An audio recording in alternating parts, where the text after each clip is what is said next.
ಮದುವೆಯ ಉಡುಗೆಯಲ್ಲಿ ಸಜ್ಜಾಗಿದ್ದ ಆಭಾ ತುಂಬಾ ಸುಂದರವಾಗಿ ಕಾಣುತ್ತಿದ್ದಳು. ಅವಳ ಸ್ನೇಹಿತೆಯರು ಅವಳ ಸುತ್ತಲೂ ಕುಳಿತಿದ್ದರು. ಎಲ್ಲರೂ ತಮಾಷೆ ಮಾಡುತ್ತಾ ಅವಳನ್ನು ರೇಗಿಸುತ್ತಿದ್ದರು. ಆಭಾಳ ಆಳವಾದ ಕಣ್ಣುಗಳಲ್ಲಿ ಭವಿಷ್ಯದ ಕನಸುಗಳು ಮಿಂಚುತ್ತಿದ್ದವು. ಒಂದು ಕಡೆ ಹೊಸ ವಾತಾವರಣದ ಬಗ್ಗೆ ಅವಳ ಮನಸ್ಸು ಸ್ವಲ್ಪ ಆತಂಕಗೊಂಡಿತ್ತು.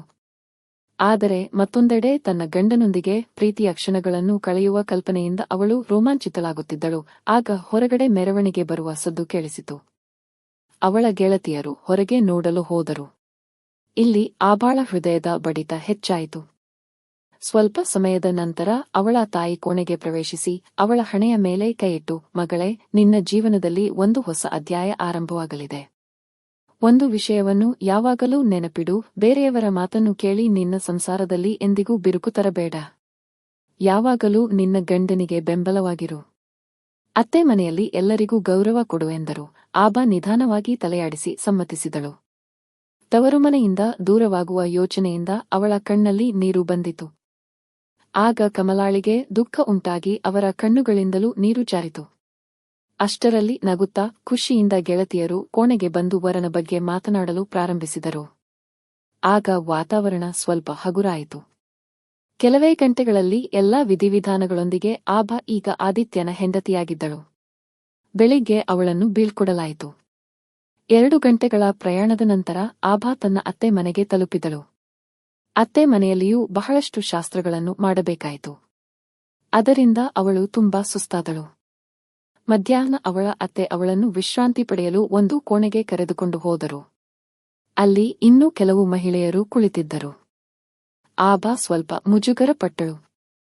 ಆದ್ದರಿಂದ ಅವಳು ಮಲಗಲು ಸಹ ಆಗಲಿಲ್ಲ. ಸುಮ್ಮನೆ ಗೋಡೆಯ ಸಹಾಯದಿಂದ ಕುಳಿತಳು.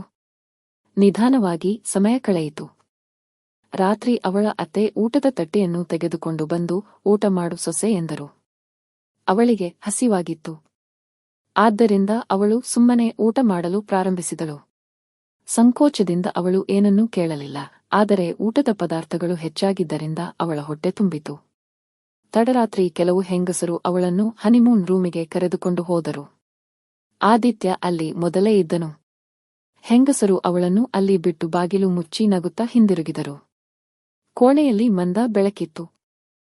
ಚಳಿಗಾಲದ ರಾತ್ರಿಯಲ್ಲಿ ಕಿಟಕಿಯಿಂದ ತಣ್ಣನೆಯ ಗಾಳಿ ಬರುತ್ತಿತ್ತು. ಕೋಣೆಯಲ್ಲಿ ಹರಡಿಕೊಂಡಿದ್ದ ಗುಲಾಬಿ ದಳಗಳಿಂದ ತುಂಬಾ ಒಳ್ಳೆಯ ವಾಸನೆ ಬರುತ್ತಿದ್ದು ಇಡೀ ವಾತಾವರಣ ರೊಮ್ಯಾಂಟಿಕ್ ಆಗಿತ್ತು. ಆಭಾಳ ಮುಖದಲ್ಲಿ ಸ್ವಲ್ಪ ನಾಚಿಕೆಯಿತ್ತು. ಅವಳ ಮನಸ್ಸಿನಲ್ಲಿ ಬಹಳಷ್ಟು ನಿರೀಕ್ಷೆಗಳಿದ್ದವು. ಆದರೆ ಅವಳು ಒಂದು ರೀತಿಯ ವಿಚಿತ್ರವಾದ ಆತಂಕದಿಂದ ಆವರಿಸಿಕೊಂಡಿದ್ದಳು. ಆದಿತ್ಯ ಮೊದಲು ತನ್ನ ಮನಸ್ಸನ್ನು ಅರ್ಥಮಾಡಿಕೊಳ್ಳಬೇಕು, ನಂತರವೇ ತನ್ನವನನ್ನಾಗಿ ಮಾಡಿಕೊಳ್ಳಬೇಕು ಎಂದು ಅವಳು ಬಯಸುತ್ತಿದ್ದಳು. ಆದಿತ್ಯ ನಿಧಾನವಾಗಿ ಎದ್ದು ಅವಳ ಕಡೆಗೆ ಹೆಜ್ಜೆ ಹಾಕಿದನು ಮತ್ತು ಅವಳ ಕಣ್ಣುಗಳಲ್ಲಿ ನೋಡುತ್ತಾ, ನಮ್ಮ ಈ ವೈವಾಹಿಕ ಜೀವನದ ಆರಂಭ ತುಂಬಾ ವಿಶೇಷವಾಗಿದೆ ಆಭಾ ಎಂದನು. ಆಭಾಳ ಹೃದಯದ ಬಡಿತ ಹೆಚ್ಚಾಯಿತು. ಅವಳ ಕಣ್ಣುಗಳಲ್ಲಿ ಆದಿತ್ಯನಿಗೆ ಪ್ರೀತಿ ಮತ್ತು ಸಮರ್ಪಣೆಯ ಭಾವನೆ ಸ್ಪಷ್ಟವಾಗಿ ಕಾಣುತ್ತಿತ್ತು. ಆದಿತ್ಯ ಅವಳನ್ನು ತನ್ನ ಹತ್ತಿರಕ್ಕೆ ಎಳೆದುಕೊಂಡು ಅವಳ ಕಣ್ಣುಗಳಲ್ಲಿ ನೋಡಿದನು. ಆಗ ಆಭಾ ನಾಚಿಕೆಯಿಂದ ತನ್ನ ಕಣ್ಣುಗಳನ್ನು ಮುಚ್ಚಿಕೊಂಡಳು.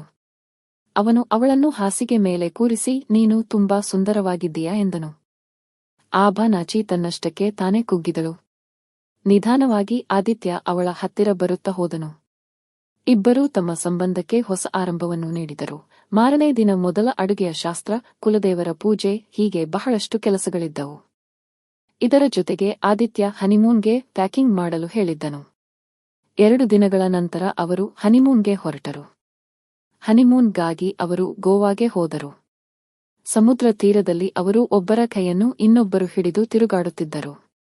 ಹೊಸ ಮಾತುಗಳು, ಹೊಸ ಅನುಭವಗಳು, ಆಭಾಗೆ ಇದೆಲ್ಲವೂ ಒಂದು ಸುಂದರ ಕನಸಿನಂತೆ ಭಾಸವಾಗುತ್ತಿತ್ತು. ಆದಿತ್ಯನ ಜೊತೆ ಮತ್ತು ಅವನ ಪ್ರೀತಿ ಅವಳ ಪ್ರತಿಕ್ಷಣವನ್ನು ಸಂತೋಷಮಯವಾಗಿಸುತ್ತಿತ್ತು. ಆದಿತ್ಯ ಈಗ ತನ್ನ ಜೀವನದ ಒಂದು ಪ್ರಮುಖ ಭಾಗವಾಗಿದ್ದಾನೆ ಎಂದು ಆಭಾಗೆ ಅನಿಸುತ್ತಿತ್ತು. ಆದಿತ್ಯ ಕೂಡ ನಿನ್ನನ್ನು ಭೇಟಿಯಾದ ಮೇಲೆ ನನ್ನ ಜೀವನ ಪರಿಪೂರ್ಣವಾಯಿತು ಎಂದು ಮತ್ತೆ ಮತ್ತೆ ಹೇಳುತ್ತಿದ್ದನು. ನೋಡುತ್ತಿದ್ದಂತೆ 5 ದಿನಗಳು ಕಳೆದು ಹೋದವು. ಅವರಿಬ್ಬರೂ ಹನಿಮೂನ್ನಿಂದ ಹಿಂದಿರುಗಿದರು.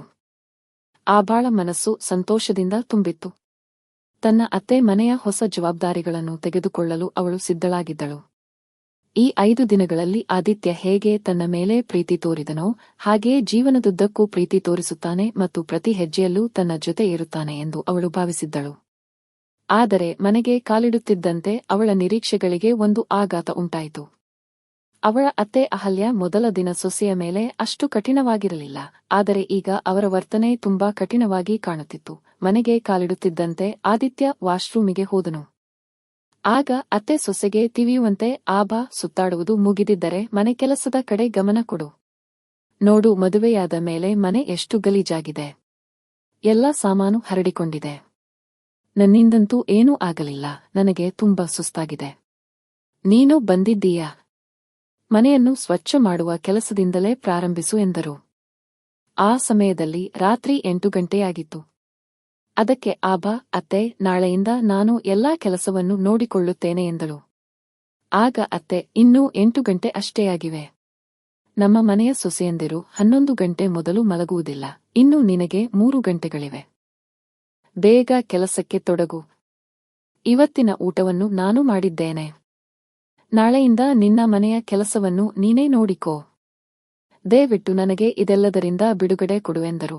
ತಕ್ಷಣ ಆದಿತ್ಯ ವಾಶ್ರೂಮ್ನಿಂದ ಹೊರಗೆ ಬಂದನು. ಅವನ ತಾಯಿ ಅವನ ಎದುರಿನಲ್ಲಿಯೇ, ಸೊಸೆ, ನಾನು ಇಷ್ಟು ವರ್ಷಗಳ ಕಾಲ ಮನೆಯನ್ನು ನೋಡಿಕೊಂಡಿದ್ದೇನೆ. ಈಗ ಈ ಜವಾಬ್ದಾರಿಯನ್ನು ನಿನಗೆ ಕೊಡಲು ಬಯಸುತ್ತೇನೆ. ಮದುವೆಯಾದ ಮೇಲೆ ನನ್ನ ಸೊಸೆ ಎಲ್ಲಾ ಕೆಲಸವನ್ನು ಮಾಡುತ್ತಾಳೆ ಮತ್ತು ನಾನು ಸುಮ್ಮನೆ ಆರಾಮವಾಗಿರುತ್ತೇನೆ ಎಂದು ನಾನು ಯೋಚಿಸುತ್ತಿದ್ದೆ. ಮದುವೆ ಕೇವಲ ಹನಿಮೂನ್ ಮಾಡಲು ಅಥವಾ ಸುತ್ತಾಡಲು ಮಾತ್ರ ಅಲ್ಲ, ಮನೆಯ ಜವಾಬ್ದಾರಿಯನ್ನು ತೆಗೆದುಕೊಳ್ಳುವುದಕ್ಕೂ ಹೌದು ಎಂದರು. ಆಗ ಆಭಾ ಆದಿತ್ಯನ ಕಡೆ ನೋಡಿದಳು. ಅವನು ತನಗೆ ಬೆಂಬಲ ನೀಡುತ್ತಾನೆಯೇ ಎಂದು ನೋಡಿದಳು.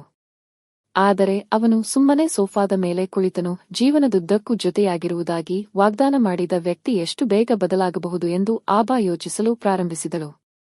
ಆಭಾ ಸುಮ್ಮನೆ ಹಾಲ್ನಲ್ಲಿ ಹರಡಿಕೊಂಡಿದ್ದ ಸಾಮಾನುಗಳನ್ನು ಸರಿಪಡಿಸಲು ಪ್ರಾರಂಭಿಸಿದಳು. ಆದರೆ ತಾನು ಇವತ್ತು ತಾನೇ ಸುಸ್ತಾಗಿ ಬಂದಿದ್ದೇನೆ ಮತ್ತು ಅತ್ತೆ ಕೆಲಸ ಮಾಡಲು ಹೇಳುತ್ತಿದ್ದಾರೆ ಎಂದು ಅವಳಿಗೆ ತುಂಬಾ ವಿಚಿತ್ರವೆನಿಸಿತು.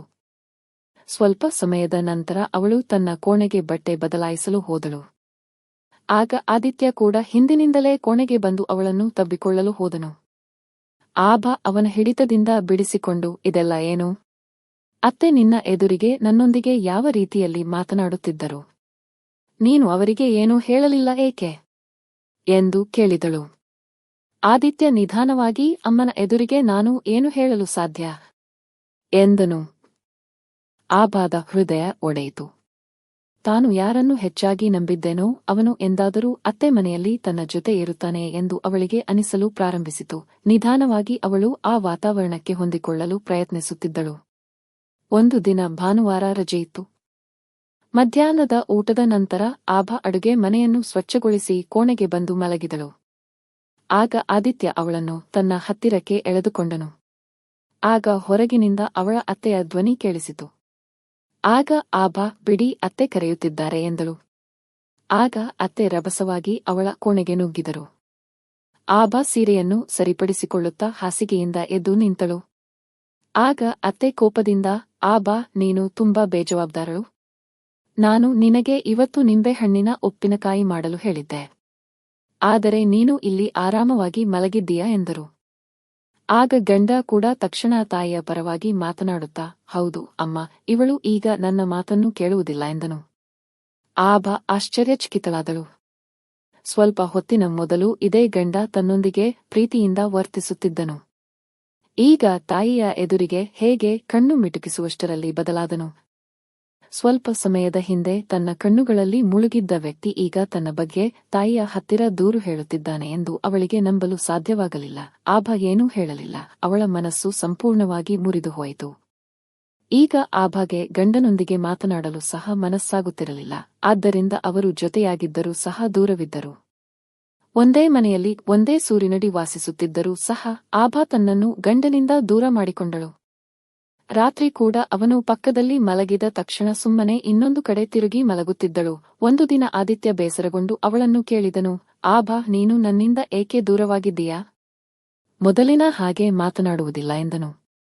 ಆಗ ಆಭಾ ನೋವಿನ ಧ್ವನಿಯಲ್ಲಿ, ಏಕೆ? ನಾನು ತುಂಬಾ ಬೇಜವಾಬ್ದಾರಳಲ್ಲವೇ? ನಿನ್ನ ಮಾತನ್ನು ಕೇಳುವುದಿಲ್ಲ. ಹಾಗಾದರೆ ನಾನು ನಿನ್ನೊಂದಿಗೆ ಏಕೆ ಮಾತನಾಡಲಿ? ನಾನು ನಿನ್ನನ್ನು ಏಕೆ ಪ್ರೀತಿಸಲಿ ಎಂದು ಹೇಳುವಾಗ ಅವಳ ಧ್ವನಿ ಗದ್ಗದಿತವಾಯಿತು. ಆದಿತ್ಯನ ಕಣ್ಣುಗಳು ತಗ್ಗಿದವು.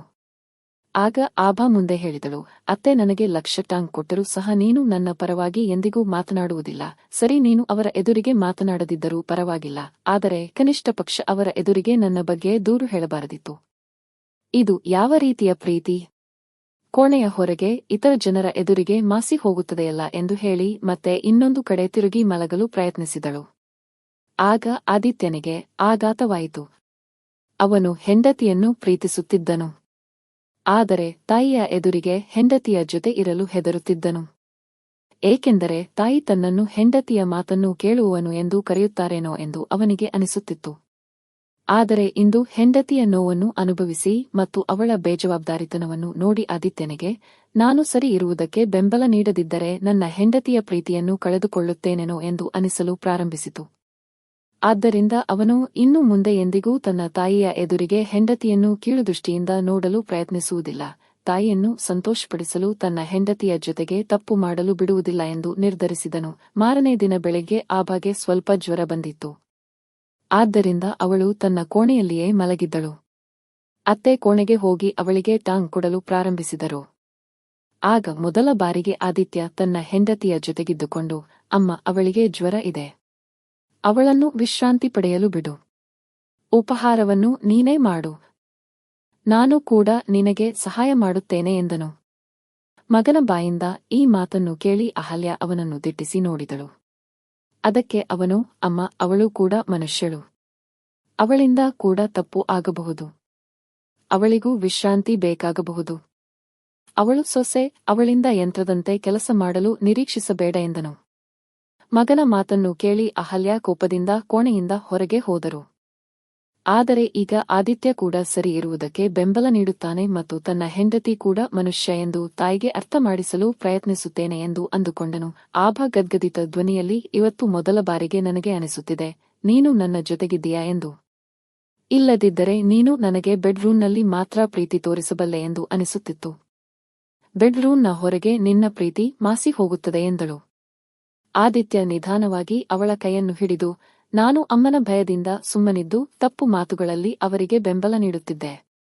ಆದರೆ ಇನ್ನು ಮುಂದೆ ಹಾಗೆ ಆಗುವುದಿಲ್ಲ, ನಾನು ಯಾವಾಗಲೂ ನಿನ್ನ ಜೊತೆ ಇರುತ್ತೇನೆ ಎಂದನು. ಈಗ ಅಭಾಗೆ ಸಂತೋಷವಾಗುತ್ತಿತ್ತು. ಏಕೆಂದರೆ ಕನಿಷ್ಠ ಪಕ್ಷ ಈಗ ತನ್ನ ಗಂಡನಿಗೆ ಸರಿ ಮತ್ತು ತಪ್ಪುಗಳ ನಡುವಿನ ವ್ಯತ್ಯಾಸ ಅರ್ಥವಾಗಿದೆ ಎಂದು ತಿಳಿದುಬಂದಿತ್ತು. ಸ್ನೇಹಿತರೆ, ಕೆಟ್ಟ ಸಮಯದಲ್ಲಿ ಗಂಡನ ಬೆಂಬಲ ಹೆಂಡತಿಗೆ ಮಾನಸಿಕವಾಗಿ ಮಾತ್ರವಲ್ಲ, ಭಾವನಾತ್ಮಕವಾಗಿಯೂ ಆಧಾರ ನೀಡುತ್ತದೆ. ಅವಳು ಒಂಟಿಯಾಗಿಲ್ಲ ಮತ್ತು ತನ್ನ ಆತ್ಮಗೌರವ ಮತ್ತು ಸಂತೋಷ ಕೂಡ ಗಂಡನಿಗೆ ಮುಖ್ಯವಾಗಿದೆ ಎಂದು ಅವಳಿಗೆ ಅನಿಸುತ್ತದೆ. ಗಂಡ ತನ್ನ ಹೆಂಡತಿಗೆ ನಿಜವಾದ ಹೃದಯದಿಂದ ಬೆಂಬಲ ನೀಡಿದರೆ ಹೆಂಡತಿ ತನ್ನ ಸಮಸ್ಯೆಗಳನ್ನು ಎದುರಿಸಲು ಶಕ್ತಿಯನ್ನು ಪಡೆಯುತ್ತಾಳೆ ಮತ್ತು ಸಂಬಂಧದಲ್ಲಿ ನಂಬಿಕೆ ಮತ್ತು ಪ್ರೀತಿ ಬಲಗೊಳ್ಳುತ್ತದೆ. ಸ್ನೇಹಿತರೆ, ನಿಮಗೆ ನನ್ನ ಈ ಕತೆ ಇಷ್ಟವಾಗುತ್ತದೆ ಎಂದು ನಾನು ಭಾವಿಸುತ್ತೇನೆ. ಮತ್ತು ಹೊಸ ಕತೆಗಳಿಗಾಗಿ ನಮ್ಮ ಚಾನೆಲ್ ಅನ್ನು ಸಬ್ಸ್ಕ್ರೈಬ್ ಮಾಡಲು ಮರೆಯದಿರಿ. ಧನ್ಯವಾದಗಳು.